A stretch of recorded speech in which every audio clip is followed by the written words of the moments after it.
Hello, everyone, and welcome back to another episode on Redefining Motherhood. Today, we are sitting down with Alex Cantone. Let me tell you about her. So, Alex is a developmental specialist and an inclusive education advocate and a human design guide for parents and families. I am so excited and so honored to be able to have this conversation with you today, and I just cannot wait. So thank you so much for being here. We just had like a little side conversation. So thank you, thank you, thank you. Thank you for having me.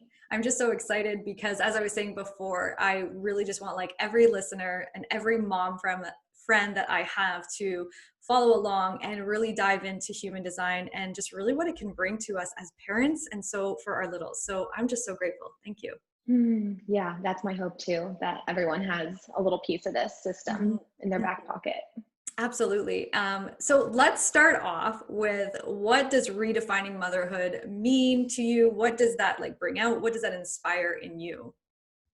Yeah, I actually feel as if that sentence alone is sort of even the reason why I started doing what I was doing, because it's all about the way that I've operated and just the way that I see things is truly studying human behavior. Like, I'm not one to be buried in the books. I'm someone who's out and about looking around, what's going on, what are the trends, what are the patterns. And I think that a pattern that I just continuously saw my whole entire life is how disempowered Mm-hmm. parents, especially women, Mm-hmm. were in this sort of parenting space, and how everything that has to do with parenting. I mean, you can say this for so many areas of life, but parenting being such an important and an immense part of all of our lives, whether we're actual parents to little beings or ourselves or whatever that means to us as an archetype, that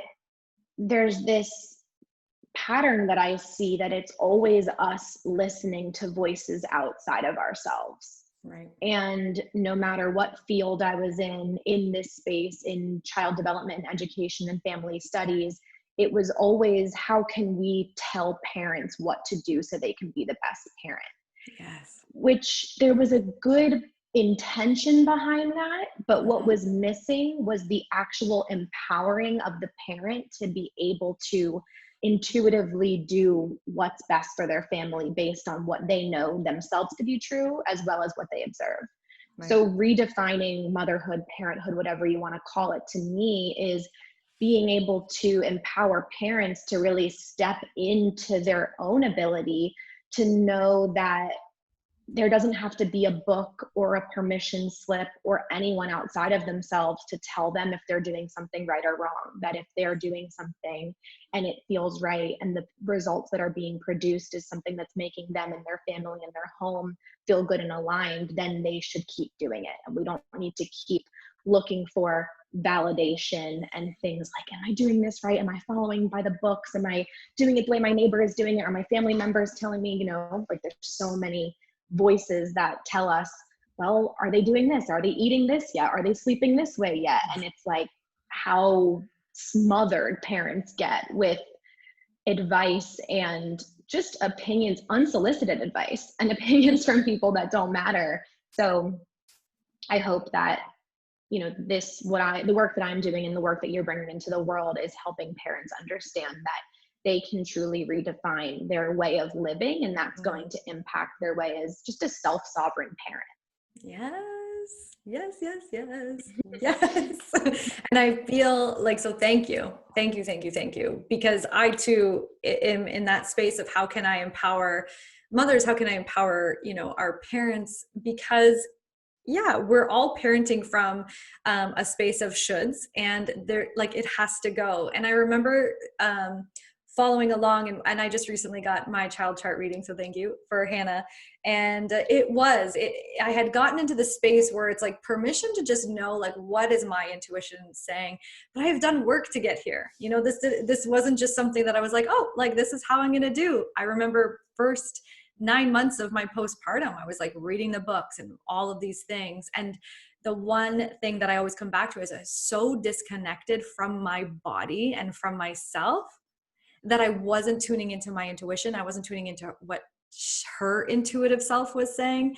And then I came across your page and I was like, oh yeah, yes, and yes, and yes. And all of the gifts that she has taught me, this entire journey has been just this ever, like, just so much respect for who she is and what role she's playing in our life, versus what I'm supposed to do for her. It's this like, there's just this flow. And permission slip, I would have to say, for me, has been like life changing. It has just like opened up the gates to be who I need to be versus what my mom was and what my grandmother was and what everyone expects me to be, you know, because that's kind of a mind fuck too. Right? Absolutely. Absolutely. Because it's just the expectations and even the dialogue that we have as we see like the generational patterns, when even a little girl or a little boy is being told, oh, you're just like your mother, you're just like your father. There's all of these little tiny nuanced sayings that we like inject into our child's upbringing that influences this conditioning force that ends up projecting these expectations onto us to like, well, if I'm just like my mother and just like my father, then I need to be just like them and do just as they do. And then we sort of come to this realization where we're sitting there going, but the way that they did things isn't working for me and something feels sort of off. So you have to come to this, you kind of come to this crossroads where you have to decide, am I going to live life for me, or am I going to live life based off of either what I identified my parents didn't give me or what kind of values and beliefs my parents projected onto me? You have to pick and choose what you're going to take and then just go down your own path. It's not to say that you should throw anything away from your past or your conditioning or your upbringing, or like that you should just go off the grid and like completely not be a member of society. But it's, how can I just be centered in my own energy so that when things do come my way and when there's a situation that sort of challenges my belief system or alignment, that I don't have to look at it and go, okay, I need to flip everything upside down and like put this in my toolbox now and move forward. It's really just, it's being a critical thinker as a parent and truly questioning everything. And I say the same thing with my account and my page. Like what I am putting out into the world is simply an expression of me and my energy. And it's not going to resonate with every single person. And even if you do absolutely love the work that I do, I'm going to say something that you are going to disagree with or question. And that's when you know you're starting to think for yourself. When even the people who you really love and believe in, you start to question some of the things that you say, because you're starting to develop your own way and your own path here. So it's like when people start to get really into it and start questioning me, I'm like, yes, like they're in, because you're starting to think for yourself. And that's our goal in the community, and just should be our goal as human beings in general, is to be in the place where we can be so sure of who we are in our own energy that no matter who we come across and whose energy we're in the presence of, we always know who we are, from that place of what it feels like when we're alone.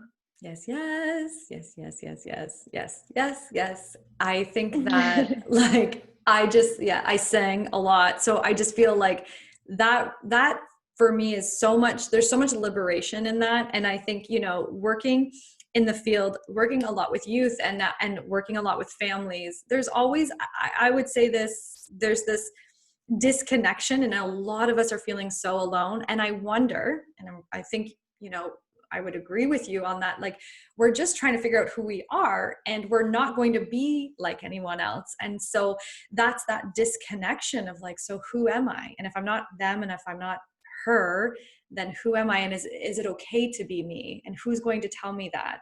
And I think that within that container, we then buy into all these conditions or beliefs, and they just start playing out into our world. And so I think it would be such an incredible world where we can go, oh, like, this is me and it's okay. And you can disagree, and that's okay too. Like, that's okay too. But I'm not going to change for anyone else. I'm going to evolve for myself on this path. Right. I remember the moment that I realized that I had disconnected from myself was the same moment. My coach was guiding me through a session and she said, you are becoming. And like, I've heard that word so many times before, but when I heard it in that moment and in that context, I was like, oh, I don't have to go back to Nicole before she was a mom. And I don't have to go to some idea out in the future of what Nicole needs to be as a mom and who Nicole needs to be online. I just get to become who I am. And it was that permission slip. And all of the conditions that can just like be completely deleted within that was liberation, I would say. What were some of the things for you, maybe like pre-human design, then post-human design, that were like the big things that you got to let go of as a parent? Oh, I would say number one. So I do a lot of work in the world of NLP and quantum change and like getting rid of those beliefs at a cellular level. I would say in the world of parenting, co-parenting with my partner, finding out that I had a undefined emotional center and understanding that my daughter does too, and that my partner does not. And so we're just there drinking the emotions of his experience and not knowing what our emotions are. So I would say that in those moments of like parenting, really deciding like what was true for me versus what he wanted or what he needed or what he was feeling, those emotions would impact my my decision, if that makes sense.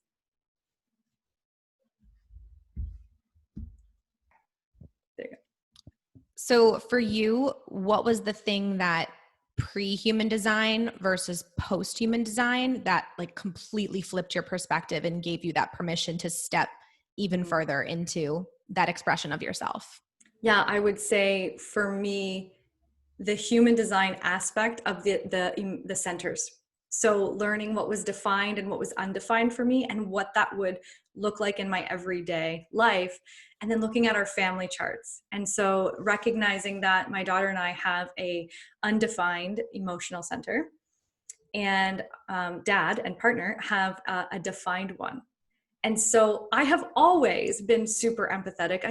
I could leave my body, jump into yours, and get a sense of like what it would feel like to be you. And I think that has made me a great counselor and coach and all these things. But what was happening in terms of parenting was I was then making decisions for him. I was making like based on what I thought he was feeling, and then I was making decisions based on what she was feeling. And I was like, okay, but like, what do I feel? What emotions are mine? And so we would get lost in that. And then after realizing that, it was almost like I put up this like shield, the shields that we're seeing everywhere in the world right now, to manage everything. It was like, now I just have that like right in front of me and I am so connected to how I feel. And I think I read that it was like, you are actually, when you're alone, cool, calm, and collected. And when you get into other spaces with people who are a defined emotional center, you can pick up on that real quick. Yeah. And so just knowing like that, it's, the Care Bears, how they like shoot that light from their tummies. that's kind of how I picture it now. Cause I'm like, oh, like I was fine a moment ago. I'm picking up on yours and now I'm going to close that and I'm going to be present for where I'm at in that moment. That has been a huge shift. Oh my gosh. I love that. So what I'm hearing is that before there was this, almost you felt like you were carrying the emotional burdens of others. There was like a responsibility to tend to other people's emotional waves, which is so common as undefined emotional beings, which I am as well. And then when you learn that you are not responsible for the emotional energy of others, you get to put up this energetic boundary. And that's like that wall that you're talking about, where you get to enter into a space and you know that you have the ability to plug in and attune to those people's emotions, but you also can unplug when you need to.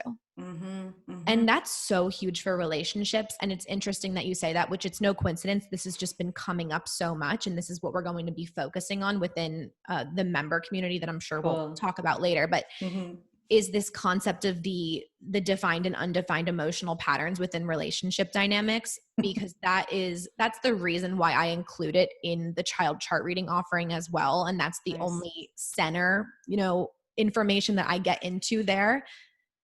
because that's the biggest thing. It's like, I learned my type. Okay, cool. I did my digestion, did all that stuff.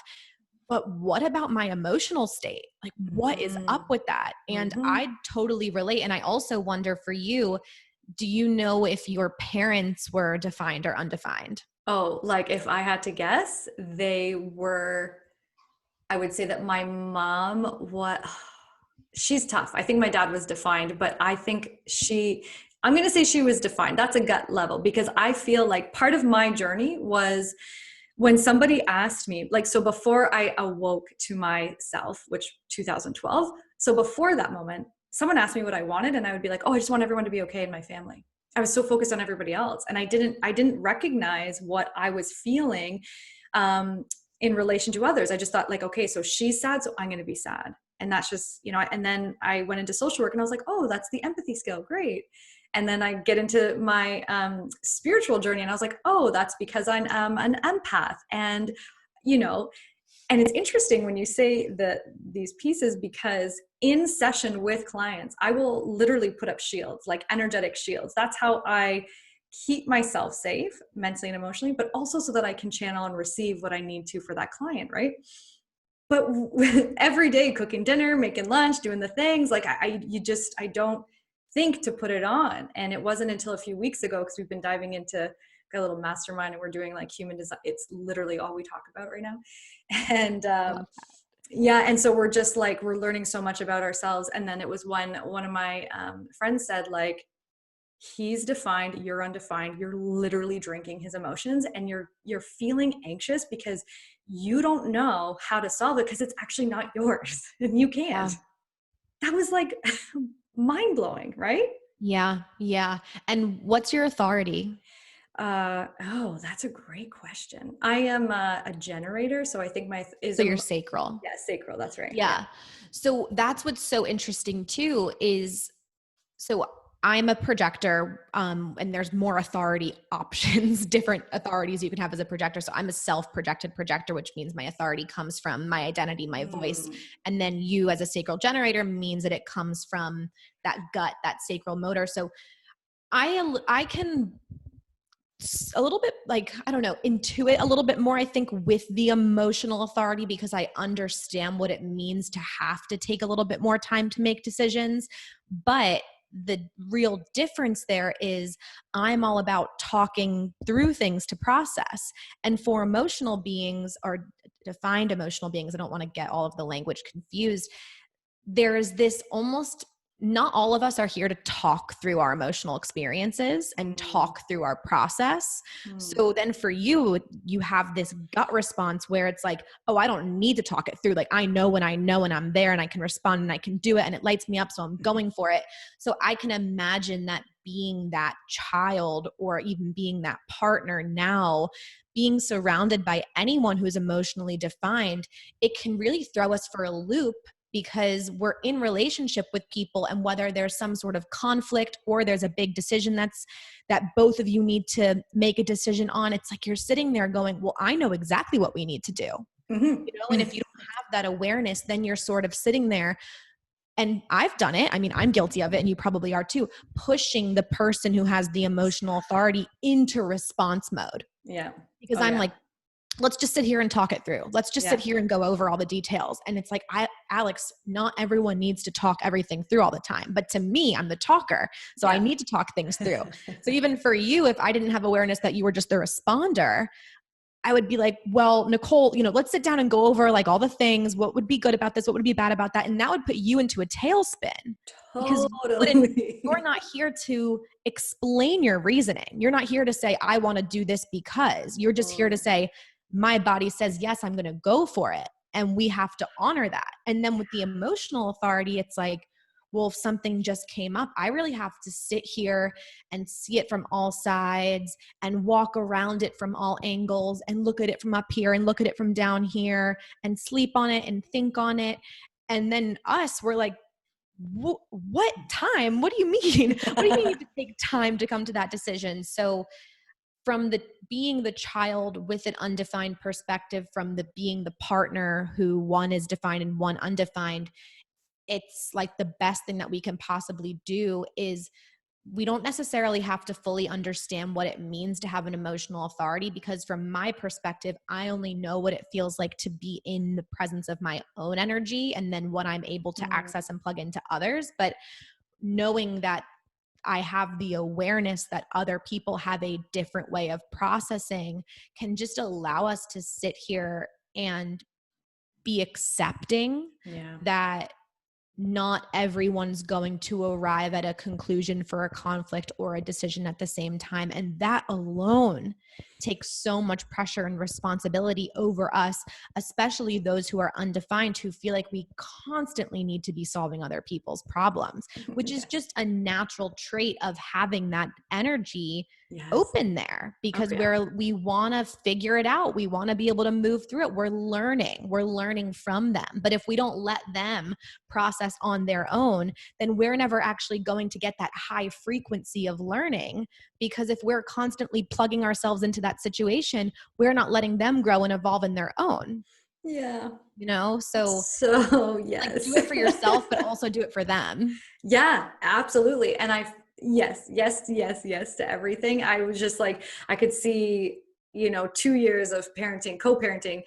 I like to, so it's co-parenting because he's a dad and I am the mom, and we've got our own styles. And the more that I have gotten into human design and understanding like how his processing, and I will say, like, we've done a lot of work. Like, we do personal development. We're right in there, and we're really understanding of how we process information, how we communicate. And then parenting happened, and it was like, I left my body and he was in his body. And I was like, I don't really know what I'm doing anymore. And I think that understanding that, like, when I make a decision right away on what I know and feel is right, like, example, daycare, I called 3 places, and I called one person and I talked with her on the phone for 20 minutes. I fell in love. I knew it in my gut. I was like, yep.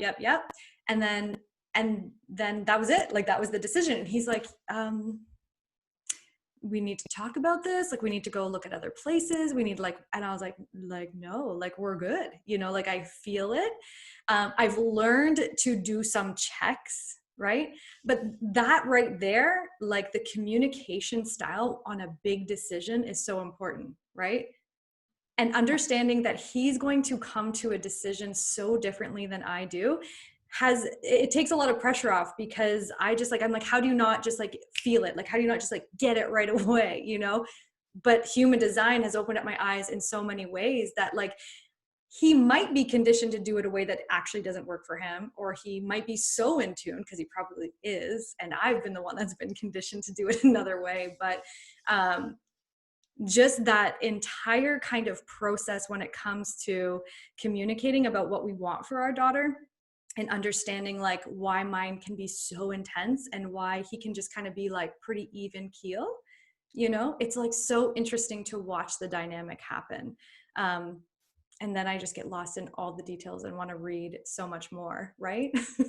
I know. It's truly the craziest rabbit hole you can possibly go down. Yeah. You can get really caught up in every little nitty-gritty detail. And especially if a lot of people who are listening are going to be new to the human design system. Mm-hmm.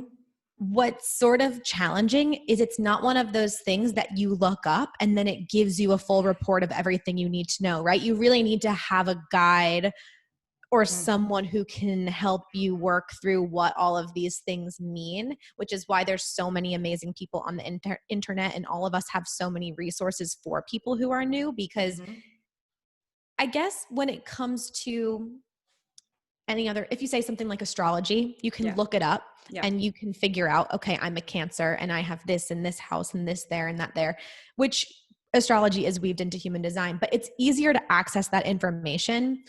When we look up the body graph in human design, there's all of these lines and these colors and these shapes, and it's this figure, and there's arrows and there's numbers, and you're like, what do I do with all of this? So it can be, there's a big wave of pressure that sort of comes that if I know how to figure this all out, then I can figure out how to live my life in the most perfect way. And then you go down that second hole of how do I figure out all the gates? How do I figure out all the channels? How do I figure out what all the numbers mean?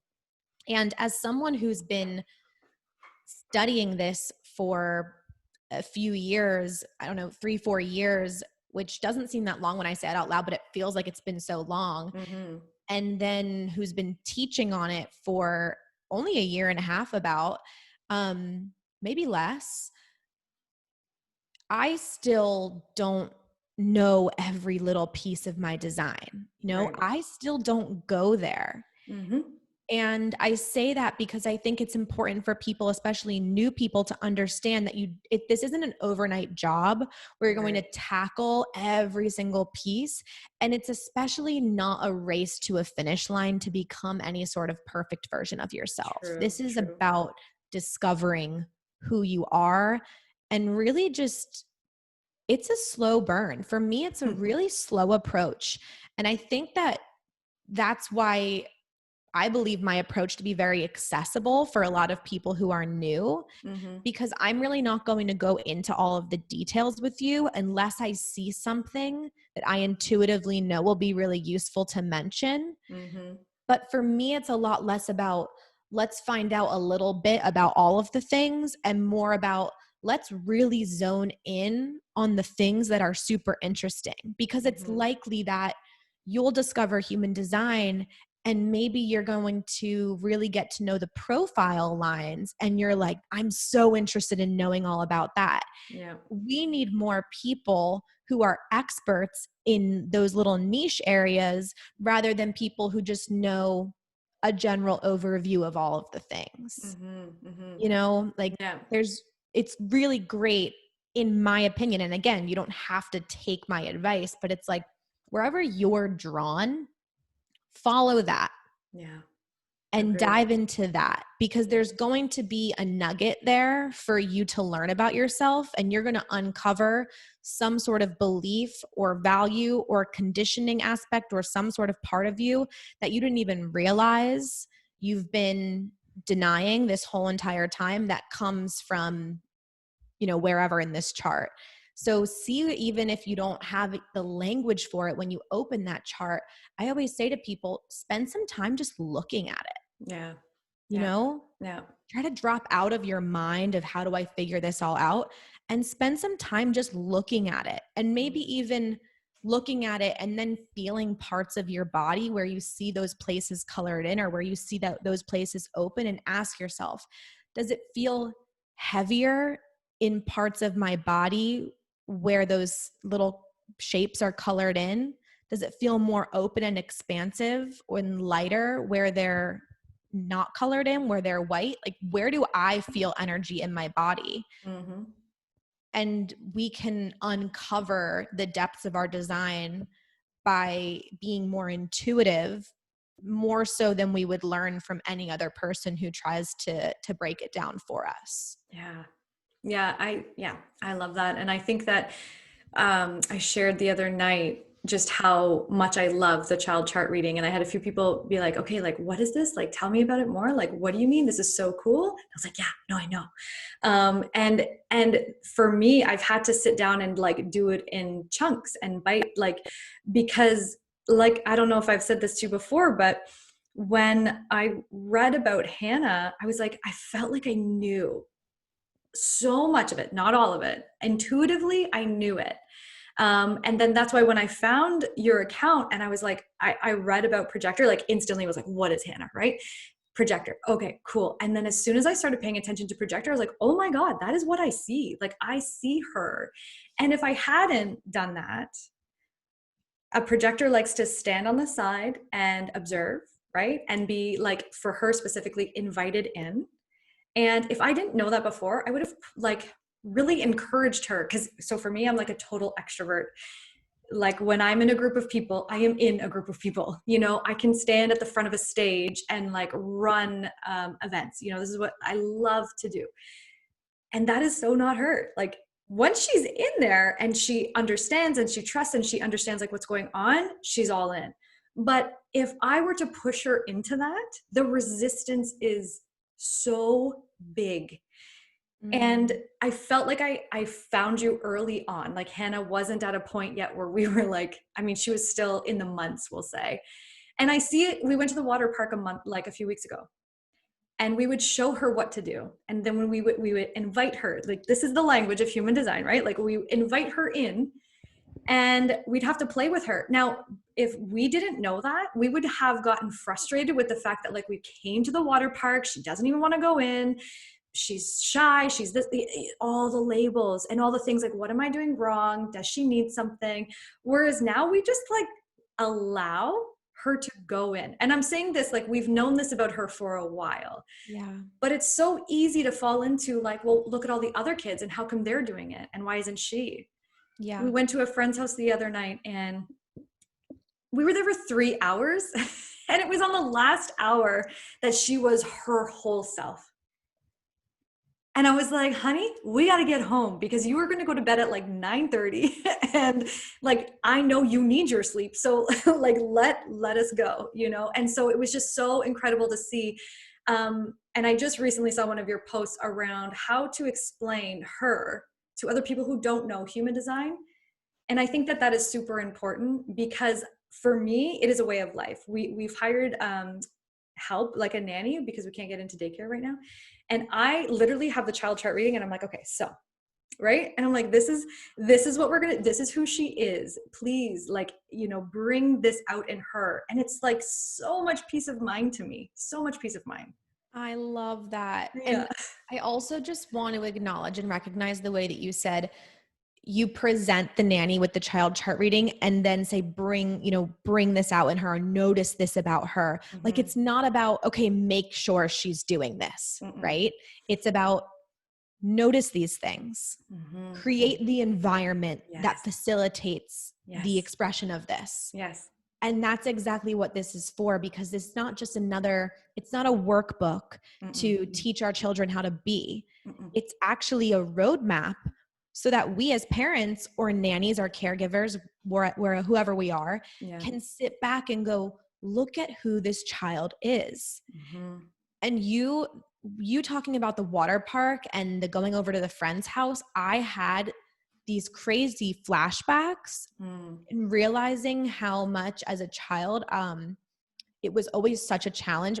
My brother, manifesting generator, we go on a vacation and, you know, there's a kids camp or something. He's in there, he's playing with whoever. He's not outgoing. I'm more outgoing, but it takes me longer to warm up because I need to get my grounds and be like, okay, like, got to observe what's going on here. Who do I want to plug into? Who do I want to play with? Because I know once I'm plugging into someone, I've got them for the whole vacation. Like, totally. They're best friend, right? That's the projector. It's like, I'm not looking to make all these friends. I'm going to find like one or two girls who I can plug right into this whole entire trip. And I was always such a hesitant little kid to be a part of those kids camps and be social at the water park. And it was always sort of a joke where I was a little bit shamed as a child for being attached to my mom's hip because I was so hesitant. And it wasn't that I didn't want to participate in this and I didn't want to play with the other kids. It was just that I needed to sit back and have that comfort of my mom or my dad standing there with me, allowing me to observe. And this is exactly what happened. So it's one specific scenario, and I wasn't little. I was maybe middle school aged, where we were on this vacation, and it was one of those like Club Med places where, if people from the United States are probably familiar with like different Club Med like franchise, where they have the kids camp and the trapeze and there's all these crazy fun activities. And I was like, I wanted to do it so badly, but I wasn't receiving an invitation to enter. Yes. It was like my parents were telling me, just go in, you're going to have fun, you're going to make friends. And for the first day of the camp, I sat on the outside with my mom and watched the other kids. And then these two little girls, they came up to me and asked if I wanted to play with them, to try this thing out. And I went in and I didn't talk to my parents for the next 6 days. It was like, all I needed was just a little invitation. And it's not to say that this is how life works for every single projector in every single situation, because I don't like to put projectors into this box of you have to stand around waiting to be invited to enter a situation, because that can be very confusing, and that's limited me many times before in my life. But just to think about that story and what you were saying about Hannah and thinking about myself in that situation is I didn't feel like I was welcome into this situation. And also I just needed time to warm up. Yeah. You know, and even if they didn't come up to me specifically and ask me, there would have been a moment where there was some sort of energetic invitation where I would have found an opening, and then I could have walked in and joined. And that's what I do in my whole life now, is don't really seek out openings, but I just become curious and observant when I'm in surroundings or in a social situation or a sort of conversation where if I see an opening and there's a moment of silence or suddenly someone locks eyes with me, that's my cue to go in. That's the invitation. Yeah. The thing with kids is the little projectors, they are the type of children who, if you're in a park and you have your back faced towards Hannah and she's playing on the swing set, you know that the second that she looks at you, you're going to turn around because you're going to feel her energy penetrating into the back of your head, right? Yeah. Oh, you totally. know when she's looking at you, you know when she's about to plug into you. Oh, yeah. So we have to trust that if we have projector little ones or we are projectors ourselves, that when the other person is there and the other person is there to receive our energy, it's not going to be hard to recognize. Like that we'll know when there's someone there to receive us. Yeah. And it is a strange thing being all these different energy types, because we're all trained to be like one another and we're all conditioned to be something other than ourselves. But yeah, that just brought up such an interesting memory for me. And that feels so true as a projector, that's how life went when I was little. And to think about her having that space and that allowance to be able to enter situations in a way that's correct for her, I just can't imagine what life's going to be like as it unfolds, because that the correct operating system that's been embedded in her since day one is going to be honored. And I actually feel emotional saying that out loud and thinking about it, because it's all of these little children who get to have this permission to live life in a way that works for them. That is so incredibly different than so many of us adults have experienced. I mean, what a world. I have full body chills just thinking about what a world we can create if our children have things so simple as not forcing her to go down a slide at the water park, or not forcing her to be friends with people because we think that we need them to be social compared to what the other kids are doing. It's like releasing all comparisons and just letting them do what feels good, and not having those judgments like, I better make sure they're meeting this milestone or making these friends or doing this thing, or else what? Or else what? Like who's going to happen, right? What's going to go wrong? Is the world going to explode? It's not going good right now. We have to do something different, right? Well, it's like, absolutely. Yeah. I absolutely agree. I have many conversations about how the children that are coming in now are like calling us forward, because they're like saying like, listen, like I get that you didn't learn about emotional regulation. I get that you didn't learn about this, because I don't know anywhere yet where, and maybe there is small trickles of it, but no one's learning about mental and emotional health in school, you know? And it's like these kids are coming up, they're literally saying like we need this now. We need to know who we are. We know who we are. We need you to release all of the conditions that have made you think that you have to be somebody else, because we actually need you to be who you are, because that's why we picked you. You know, like I always go back to the space of, you know, her and I decided long before we picked this meat suit that we were going to be in this world together as mother and daughter. And it's like, I feel this, not a duty is not the right word. I feel so empowered to be like, I have to uncover the stuff that has got me here that potentially is limiting who I can show up and be for her. And I have to model that for her. And I'm not going to do it perfectly. And I don't want to. But I also know that there is this alignment with who she is. Like she's born clear slate, you know? And I just think for all of the things that I have learned, I'm taking the course, the PHS workshop. Yes, love it. Yes, yes. Learning about her digestion, and like she's the left facing arrow. Yeah. I knew this from the very beginning. I didn't know the terminology, but I knew that this girl needed to eat. She was breastfed up until 15 months. And we can talk about like all of the pressure that comes with breastfeeding. We can talk about all of that. But when you come into and you learn about, and you say this in your course, you learn about how they digest information. It's like she was always on me every hour and a half, every 2 hours. And in the middle of the night, I would think, I'm not doing it right. I'm doing something wrong. She should be sleeping by now. I should get 3 hours. Nobody told me it was going to be like this. And the thing is like, nobody could have told me that until I had found that the human design and found you and found your course. And I was like, oh, you know, and I've done my own work around a lot of this, but looking into your course and then looking backwards, I have been saying to people all along, I'm like, yeah, I know she's not like, she eats all the food now, but I'm like, oh, just so you know, like that's an hour and a half to 2 hours, especially if she's going to swim in the lake and she says all done, but then she continues, you got to get her out or she will melt. Like she cannot, like she will melt. She wants to continue to play, but her diet, like she just needs to fuel. And her daycare, when she was in daycare, she would start crying and they'd be like, are you okay, Hannah? No. Do you need something to eat?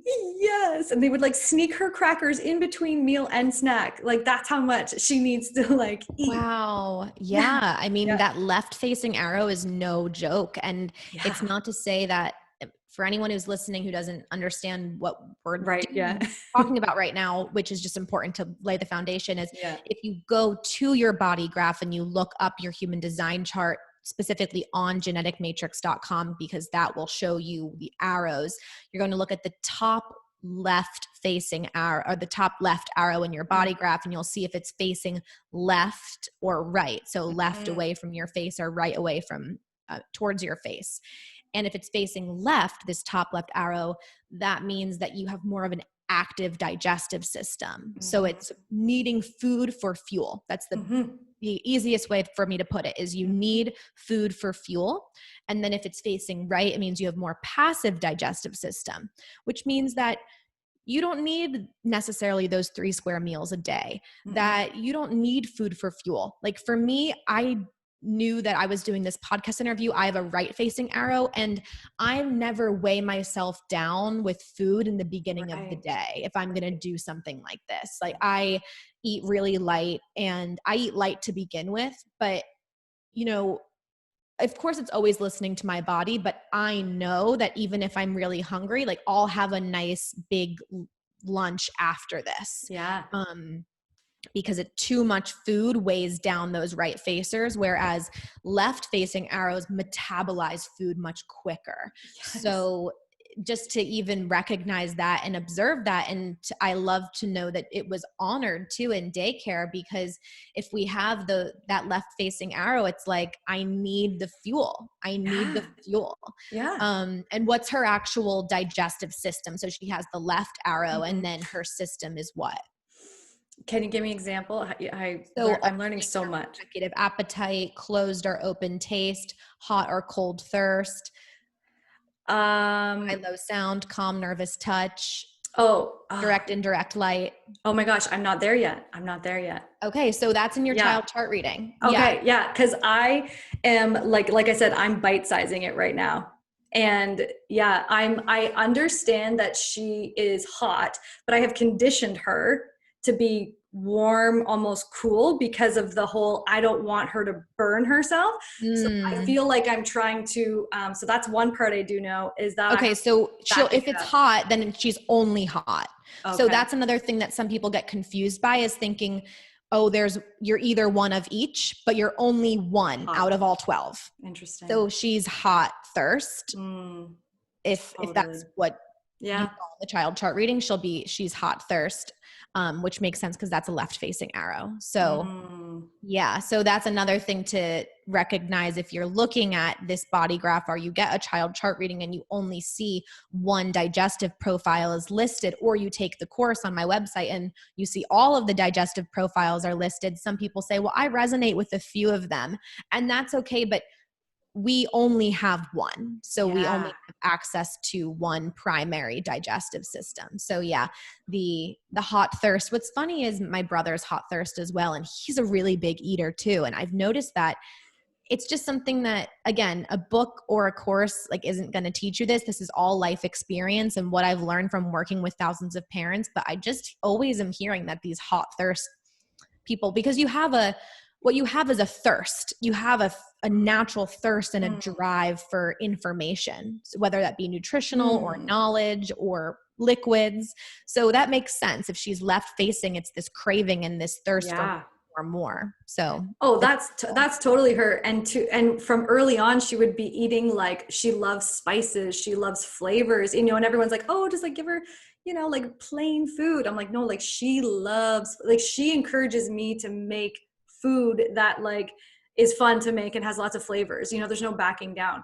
And what I will say, this is why I think why we need more of this and what you're bringing into the world, because as a mom in those early postpartum, the first 365 days, there is so many shoulds.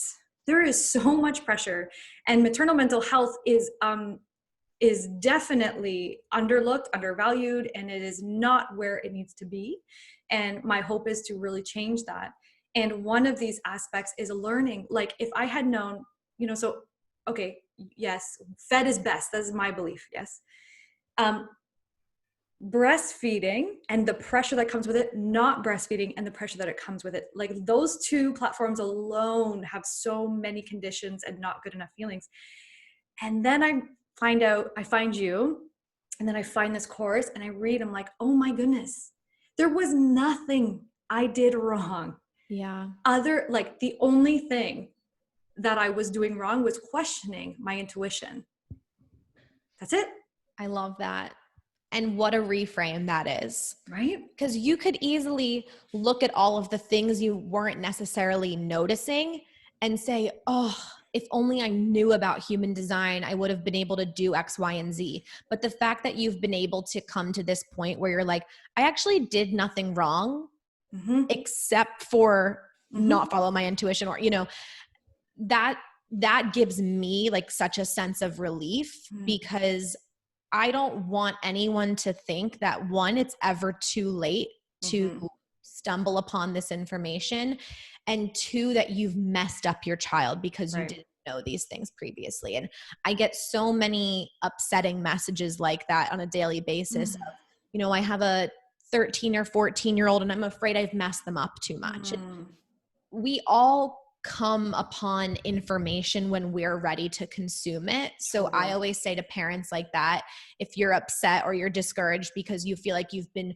doing it the wrong way, or you haven't been aware, you haven't been in these conscious practices up until now, just know that 13 years ago when you had that child, you probably, if you came across the information, you wouldn't have even been able to consume and digest it. So we have to be grateful for what we're receiving in the present moment. And it's the same way that I even handle receiving and learning about this information, because a few months ago, I decided that as long as it stopped feeling good to open up a human design book. It stopped feeling good to learn from other people. It just stopped feeling good it was another way that I was questioning my own inner knowing by plugging into these other resources. And I said, if this means that I'm putting on hold, diving deeper into these other areas that I might not know about quite yet, then I'm willing to trust that, because I trust that where I'm at right now, what I'm doing right now, what I'm consuming right now, and what I'm learning about right now is more than enough and more than okay. So as a parent, if you're like, I need to scramble to know all these things, to do all these things, just, trust that where you're at right now, the level in which you're able to consume and process and understand your child and yourself is exactly where you need to be. And there's truly no goal. There's no race. There's no finish line. There's no nothing. It's just you, and it's just your child, and it's just your family. Yeah. And the less we worry ourselves over, again, that comparison game, that's just another level of comparison, the more easy it will be for us to actually uncover who it is and how we are to be and behave in the world in a way that works for us. Absolutely. It all for me comes back to that permission and divine time, and like just permission that like you actually know best, and it's okay. Like people will be like, put the books down, and I get it, but I also want information because I've never done it before. So it's like this fine line of harmony of like finding the stuff, leaning into what's calling you forward, and trusting that exactly what you're reading is totally meant to be. And that permission, like it's like just now more than ever, we need to feel what our intuition feels like and do more of that.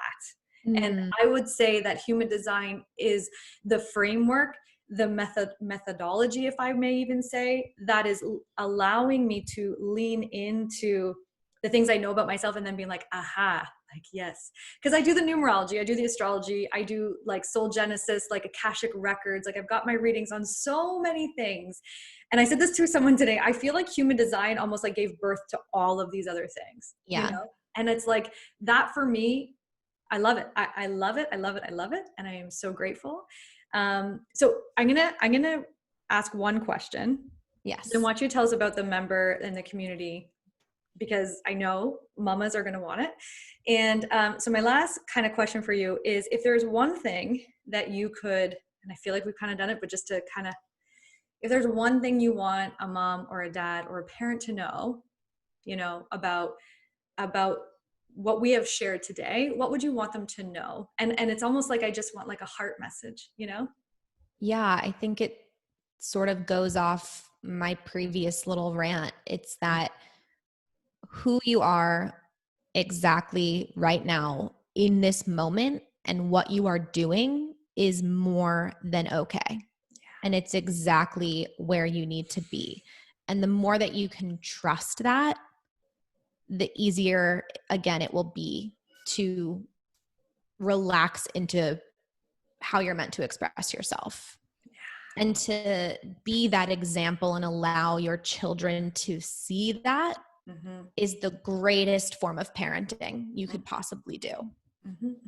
Yes, yes, I agree. Thank you, thank you, thank you. So where can our listeners find out more? Yeah, just tell us what you got going on right now. Yeah. So my suggestion is always start with a child chart reading. This is a 35-page, really instruction manual, sort of roadmap to understanding your child's design. But it's also something that as a parent, I highly suggest that every single parent gets it for one person, like everyone in their entire family. Get one for yourself, get one for your partner, get one for your children, because for you, you can look at it through the lens of your own inner child of how can I support myself, go back into the developmental stages and see what didn't I receive and what was it that I needed to receive? How can I care for myself from a daily living perspective?